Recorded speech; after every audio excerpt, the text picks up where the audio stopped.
Hey Google, qui est Hugo Clément? Selon Wikipédia, Hugo Clément, né le 7 octobre 1989 à Strasbourg, est un journaliste, écologiste et militant pour le bien-être animal français. Lui aussi, il doit sortir avec des tout petits alors. Ou un plantifa. Chose intéressante, Hugo Clément, pour ceux qui connaissent, est un journaliste. Il vient d'être mis en examen pour avoir fait une émission chez une personne, et la personne n'est pas contente de l'émission, et du coup elle le poursuit pour diffamation, et du coup il est mis en examen. Une histoire rocambolesque qu'on va narrer.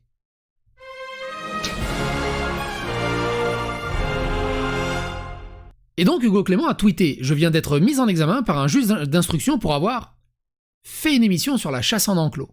Voici comment un richissime héritier propriétaire d'un enclos de chasse encombre la justice avec une procédure bâillon pour faire pression sur un journaliste. » Et il y a un article qui accompagne ce truc qu'on va comprendre un peu mieux. Le journaliste est poursuivi pour diffamation et injure publique par l'homme d'affaires Benjamin Tranchant après une émission filmée sur l'un de ses domaines de chasse. Alors du coup, il n'y est pas allé avec le fil du rasoir, il a vraiment tranché dans le vif. Il ressemble à quoi Benjamin Tranchant? Il ressemble à lui. Bon, il a pas l'air si tranchant comme ça. Ok. Il dénonce une procédure bâillon. Le journaliste Hugo Clément a annoncé sur Twitter avoir été mis en examen vendredi 13 janvier pour diffamation et injure publique, à la suite de la diffusion dans son épisode de son émission Sur le front, consacré à la chasse en enclos. L'ouverture de cette information judiciaire fait suite à une plainte de Benjamin Tranchant, un riche propriétaire de casino, également connu pour les parties de chasse qu'il organise sur ses domaines grillagés. Je viens d'être mis en examen par une justice d'instruction, j'ai déjà lu, a annoncé le reporter spécialiste de l'environnement, une procédure bâillon selon lui, prise par celui qu'il qualifie de richissime héritier et de propriétaire d'un enclos de chasse qui chercherait à faire pression sur un journaliste. L'épisode de Sur le front en question, diffusé le 23 mai 2021 sur France 5, était intitulé « Le monde opaque des enclos de chasse ». Dans ce reportage, Benjamin Tranchant avait ouvert les portes de l'un de ces enclos, en Sologne, aux journalistes et à son équipe. Il était possible d'y voir des animaux chassés au sein d'un domaine totalement fermé et conçu pour les amateurs, puisque traqué de gros gibier avec la garantie quasi totale d'obtenir une proie. En gros, c'est un peu comme les chasseurs qui chassent au M16. La procédure n'a aucune chance d'aboutir. L'homme d'affaires, qui a par ailleurs été condamné pour des pratiques de chasse illégales en mai 2021, comme le rapporte France Bleu, n'a toutefois pas précisé le documentaire, à en croire Hugo Clément. Ne trouvant finalement pas l'émission à son goût, car très critique vis-à-vis de son loisir qui consiste à tirer sur des animaux enfermés, il décide de porter plainte pour diffamation après nous avoir mis en demeure de supprimer les parties le concernant. Nous avons refusé. Dénonce ainsi le journaliste qui a diffusé le passage en question. Dans la liste des propos rejetés par Benjamin Tranchant figure le titre du sujet ainsi que les commentaires du journaliste sur la pratique de la chasse en enclos. Dans ce type d'endroit, des chasseurs viennent tirer sur des cerfs ou des sangliers alors qu'ils ont emprisonnés derrière des clôtures et qu'ils n'ont aucune chance de s'échapper, affirme par exemple Hugo Clément durant son émission. Il ne s'agit que de phrases purement factuelles, s'appuyant sur des images tournées dans la propriété de Benjamin Tranchant avec son accord, oppose le journaliste. Des circonstances qui rendent selon lui la possibilité d'une diffamation risible. La procédure n'a aucune chance d'aboutir, estime même Hugo Clément.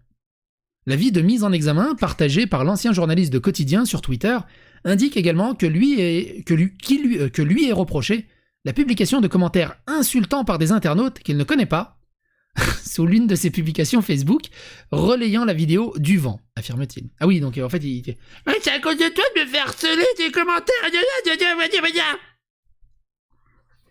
Ah.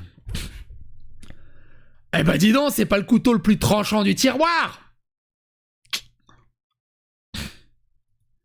Comme le précise Hugo Clément à cet effet, la mise en examen d'une personne ne signifie pas nécessairement qu'un procureur de la République a jugé les faits particulièrement graves.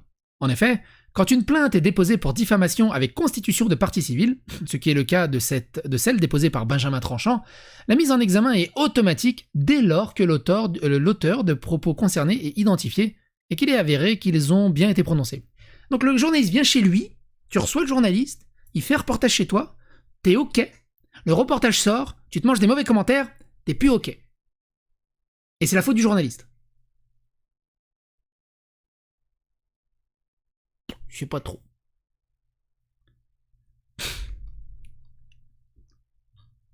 Je sais pas trop. C'est un peu chelou. Alors je sais pas s'il rajoute autre chose, Hugo Clément, depuis, attends, on va juste jeter un œil vite fait. Donc le 23 mai 2021, nous diffusons donc un épisode de Sur le front sur France 5 intitulé Le Monde opaque, donc ça récite l'article. Donc là il y a l'extrait, si vous voulez le voir, il y a 1 million de vues, mine de rien, sur son émission. Benjamin me reproche également 7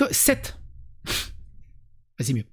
Benjamin Tranchant me reproche également 7 commentaires insultants, postés par des internautes que je ne connais pas, sous l'un de mes posts Facebook relayant l'émission en question. 7 commentaires sur plus de 5000 qu'il me reproche de ne pas avoir lu et supprimé à temps. T'imagines le tiers de fragilité du mec? C'est un truc ouf. Bref, tout cela est du vent. La procédure n'a aucune chance d'aboutir et blablabla. J'apprends que la presse locale de Sologne est ciblée par le même type J'apprends que la presse locale en Sologne est ciblée par le même type de manœuvre. On va voir ça. 7 commentaires sur 5200, impossible de tout lire. Chacun est responsable de ce qu'il écrit. Avec votre raisonnement, je peux attaquer en justice la totalité des médias spécialisés chasse, ou on peut lire les commentaires énormément d'insultes et de menaces. Tu peux attaquer tout le monde. Tout le monde. Même la nana qui présente la météo, elle va dire « Ah, il fait 15 degrés en Dordogne ».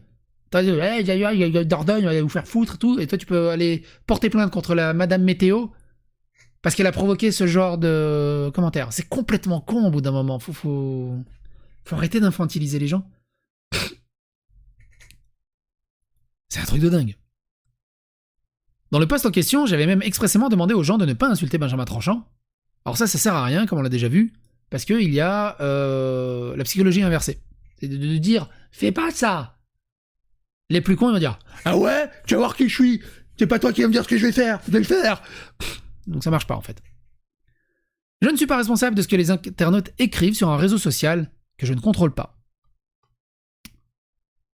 Un homme à l'image d'une époque qui ne veut pas entendre qu'un monde nouveau advient où l'homme ne possède pas la nature. Donc t'as un mec qui est quand même fragile au point de pas supporter 7 commentaires sur 5000. Par contre, mettre du calibre 12 dans les animaux en enclos... Tranquille.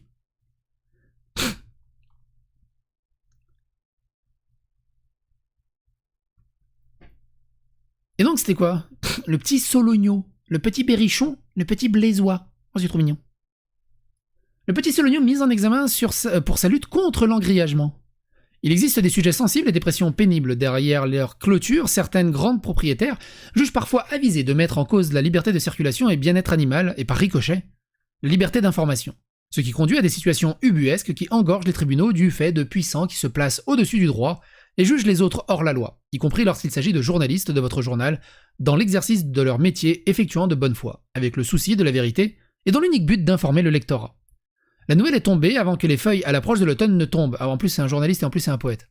Tout est parti d'un communiqué de presse émis par la région Centre-Val de Loire au printemps 2020, au cœur du premier confinement sanitaire daté du 27 avril 2020, agrémenté d'un courrier adressé en copie à la ministre de la Transition écologique et solidaire, Elisabeth Borne, consigné par le président de cette région, François Bonneau, et le gars de YouTube, et le cinéaste Nicolas Vanier. Cette information partagée avec la presse enfonçait le clou sur le sujet du combat contre l'engrillagement de la Sologne, dénonçant au passage publiquement une poignée de grands propriétaires identifiés avec ce texte repris dans un article sur notre site en mai 2020. Nous n'imaginons évidemment pas la suite judiciaire que nous serait réservée de manière tranchante en exerçant simplement notre métier d'informer, à l'heure où il est possible de lire des infamies et propos d'incitation à la haine, homophobes, et compagnie bien pire sur les réseaux sociaux en toute impunité. Ainsi, par courrier en date du 29 septembre 2021, nous nous sommes vus mis en examen pour avoir simplement publié des extraits de ce fameux communiqué de presse.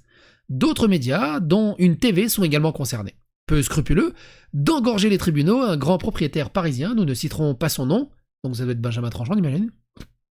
Ce serait lui donner trop d'importance, a donc décidé d'engager une procédure en diffamation devant le tribunal judiciaire de la capitale, en encadré explication de la procédure. L'objectif de cette procédure abusive est évidemment de nous intimider et de nous faire taire sur la question de l'engrillagement, afin de pouvoir en toute tranquillité continuer à transformer la Sologne en prison à ciel ouvert.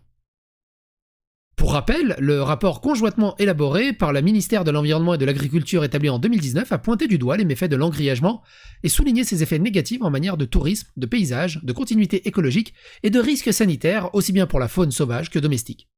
L'argument du droit de propriété souvent invoqué a été repoussé par les auteurs de ce rapport Contrairement à ce qui peut parfois être allégué, le droit de se clore n'est pas un droit absolu. Les principes et la modalité de la clôture ne sont pas à la discrétion du propriétaire, ainsi certains types de clôture constituent un abus de droit. Cette atteinte à l'identité de la Sologne a fait l'objet de nombreux articles dans nos colonnes et nous ne manquons pas de dénoncer depuis des années l'engrillagement croissant de notre territoire. Nous relayons régulièrement les paroles des Solognos, on dirait une sauce de pâte, de chasseurs, de promeneurs, d'automobilistes et même de propriétaires qui s'insurgent de ces méthodes conduisant à une défiguration de la Sologne. Des associations de chasseurs, de randonneurs et de protection de la nature, mais aussi plusieurs élus du territoire se sont mobilisés afin que l'édification de ces clôtures soit mieux encadrée. C'est une clôture qui soit mieux encadrée, c'est rigolo, non? La région Centre-Val de Loire est ainsi adoptée en 2019 la SRALET, le schéma régional d'aménagement, de développement durable et d'égalité du territoire, dans lequel une série de mesures réglementent strictement la construction des clôtures autour des propriétés. Désormais, elles doivent respecter une hauteur maximale de 1,20 m et laisser un espace de 30 cm minimum au-dessus du sol. En fait, c'est une ficelle. C'est tout. Elles doivent aussi être exclusivement construites à l'aide de matériaux naturels, même si cette réglementation ne concerne pas les clôtures érigées après les révisions des plans locaux d'urbanisme. Par contre, il ne précise pas s'il peut l'électrifier. C'est un premier pas. Suite à l'adoption de ces mesures, des propriétaires se sont donc empressés d'édifier des clôtures ne respectant pas ces prescriptions. L'un d'eux n'a manifestement pas apprécié que son action soit dévoilée au grand public et a donc décidé un dernier coup de poker en attaquant en justice, entre autres, les médias locaux. Mais l'encadrement juridique de clôture est désormais une réalité juridique. La bataille menée ces dernières décennies, est en passe de voir ses premiers résultats, et ce n'est pas l'acharnement juridique de quelques-uns sur les acteurs locaux qui fera les reculer le combat. Nous ne céderons pas aux tentatives d'intimidation visant à nous faire taire. La lutte contre l'engrillagement continuera tant que certains mettront leur bien-être personnel au-dessus du bien commun. Les amis du chemin de la Sologne aussi mis en examen. Eh ben dis donc. De la même manière que les journalistes du Petit Sologno, le webmaster de l'association a été mis en examen pour diffamation pour la simple publication d'extraits sur le site internet des Amis du Chemin de la Sologne, du courrier du président de la région Centre-Val de Loire adressé à la ministre de la Transition écologique et solidaire, l'association établie à Brinon-sur-Soldre. C'est moi qui pensais que mon nom de famille était compliqué. Et des solognettes comme centrale à charbon. Quoi? Le site internet a été créé en 1998 et compte plus de 700 adhérents répartis sur le département du Cher, du Loir-de-Cher et du Loiret. 935 exactement en 2021. Ça doit être à peu près toute la population en fait du coin. Elle lutte activement contre l'engrillagement en Sologne, mais aussi contre l'appropriation des chemins ruraux. Ces bénévoles se mobilisent régulièrement pour baliser les sentiers de randonnée, mais aussi pour ramasser et trier les déchets éparpillés en forêt. Connue des Solognos, des randonneurs et des associations, des protections de l'environnement, l'association est aussi très présente dans les médias nationaux ou aux côtés du cinéaste Nicolas Vanier et d'élus locaux. Elle accomplit un véritable travail de sensibilisation de la population à la question de la protection du patrimoine naturel extraordinaire de notre territoire. Vous pouvez témoigner de votre soutien aux bénévoles de l'association en vous rendant sur la boutique numérique de l'association. Les Amis du Chemin de Sologne. Point de droit, la procédure en diffamation. Mais putain, mais la vache. Ah ça va, c'est presque fini. Le Petit Sologno et les Amis du Chemin de Sologne sont mis en examen pour diffamation. Qu'est-ce que cela? Tout d'abord, la mise en examen ne présume en rien d'une quelconque culpabilité. Cela signifie simplement qu'il existe des indices graves ou concordants que la personne mise en examen ait participé à la commission d'une infraction, ici la diffamation. Les journalistes et les... C'est bien, on en apprend un peu sur la diffamation. Les journalistes et les associations de protection de l'environnement sont particulièrement exposés à ce type de procédure, dans la mesure où ils sont souvent scrutés de près par les pollueurs qui tentent de les intimider et de les faire taire par des procédures judiciaires. On parle dans le jargon de procédure bâillon. Et il y a deux choses à savoir dans la diffamation. Et les gens ils vont dire ah c'est de la diffamation ce que tu fais. Alors que non, c'est juste de l'expression de vérité, des faits factuels en fait. En effet. Ils nous font préciser qu'en matière de diffamation, la mise en examen est automatique. Cela permet d'avoir accès à la plainte et d'être entendu pour se défendre. Une défense s'articule autour de deux éléments, la vérité et ou la bonne foi. Il appartient donc maintenant aux Petits Solognos et aux Amis des Chemins de Sologne de démontrer à la justice le scandale de l'engrillagement de notre territoire pour quelques propriétaires terriens fortunés. Je n'ai, en tant qu'avocat du journal et de l'association, aucun doute concernant la justesse de leur combat pour la Sologne, pour sa nature ou pour ses randonneurs. La réalité des comportements qu'ils ont dénoncés comme leur bonne foi seront bien évidemment prouvés. Louis de Redon, professeur de droit et d'avocat. Réaction à la presse engagée contre le petit Sologno. Richard Ramos, Modem, met les pieds dans le grillage. Jeu de mots, Ramucho. Le député de la 6e circonscription du Loiret est fort bien connu pour son combat contre la malbouffe et le sel nitrité, pour les AOP, les produits du terroir et le circuit court. En distribuant des camemberts au lait cru de Normandie aux députés de l'Assemblée nationale, bien que la mission semblait impossible, ça a l'air d'être un sacré guerrier le mec, il affirme avoir réussi son bras de fer contre un puissant de l'agroalimentaire, Lactalis. Alors qu'il a appris la mise en examen de 2 journalistes du Petit Sologno, le parlementaire a aussi répondu présent, prêt à en découdre et à jeter un pavé dans la mare, qu'il lance comme d'autres. Je suis né à Blois, je connais la Sologne depuis 20 ans. Mon idée est simple, un animal sauvage n'appartient à personne. Et 98% des chasseurs en Sologne dénoncent l'encrillagement, et n'en veulent pas. Il n'y a pas de clôture en forêt d'Orléans. Alors pourquoi en Sologne ? Parce qu'il existe 1% à 2% de chasse commerciale qui ne sont ni plus ni moins que du baltrap vivant dont on retrouve les cadavres dans les poubelles du péage d'autoroute à Salbris. Putain mais c'est dégueulasse. Qu'est-ce qui est le plus fort ? Le fric ou le droit à l'information ? Devine. L'économie face aux politiques ? Ou encore le gros propriétaire qui se dit qu'avec son argent il va te faire taire et crever en les asphyxiant financièrement une petite association et un journal indépendant qui se positionnent pour la bonne cause. Non. Cela est une question de temps, mais vous savez, on gagne toujours un combat à partir du moment où il est juste. Non plus. Le nombre de combats justes perdus de manière injuste, il est too damn high. Si bien que les 3/4 de la population, ils ont plus aucun espoir et aucune confiance en la justice et en la police. Peut-être un peu haut. Non, je sais pas ce que vous en pensez. Je suis prêt à aller au tribunal en citoyen si cela va plus loin. Je vais écrire une tribune et j'espère que tous les parlementaires la signeront, y compris Guillaume Pelletier. François Cormier-Bouligeon, député LREM du Cher, déterminé mais ouvert au dialogue. Le député macroniste de la première circonscription du Cher a préparé une proposition de loi contre l'engrillagement. Il réaffirme de sa détermination à faire cesser cette pratique. Aujourd'hui, la question de l'engrillagement de la Sologne fait la quasi-unanimité. Les habitants sont ulcérés par le paysage balafré. Il n'y a qu'un petit nombre de gens très fortunés qui s'adonnent à ces pratiques pour ne pas comprendre qu'un immense trouble est né dans notre région. Ce trouble doit cesser, et j'ai l'impression que c'est le Mordor. Il doit cesser, et je suis déterminé à déposer la proposition de loi que j'ai faite avec les différents acteurs. Pour rappel, cette loi vise notamment à interdire la chasse en enclos, le Petit Sologno, de la date du janvier 2021. Le respect du droit de la propriété est une chose, mais l'abus du droit de propriété en est une autre. Il faut redescendre sur terre, abandonner les plaintes et saisir la main tendue au dialogue. Je suis atterré de voir le comportement d'un individu qui, plutôt que le débat, préfère adopter une attitude agressive en portant plainte contre des personnes qui utilisent des droits fondamentaux de notre société contre la liberté de la presse et le droit d'association. J'ai réussi à rencontrer tout le monde au niveau local, il n'y a que ceux qui causent le trouble qui n'ont pas saisi mon appel, et j'en suis surpris, car je suis le député de tous. C'est un peu comme moi, hein. J'ai réussi à discuter avec à peu près tout le monde, sauf ceux qui causent le trouble. Ironiquement. Guillaume Pelletier veut mettre en œuvre un compromis intelligent. Le député du Loir-et-Cher, conseiller départemental du canton de Chambord, a déposé une proposition de loi enregistrée en janvier 2021 à la présidence de l'Assemblée nationale visant à lutter contre l'extension de l'engrillagement de parcelles privées dans nos provinces et à renforcer le droit de propriété. En ce début d'octobre 2021, l'élu explique notamment que la Sologne est aujourd'hui défigurée par des milliers de kilomètres de grillage qui coupent nos forêts en enclos. Cette pratique perturbe la libre circulation des animaux qui se retrouvent parqués tels des animaux d'élevage et les conditionne à la consanguinité. La surpopulation, et de fait, détériore la qualité synégétique. Hey Google, donne la définition de synégétique.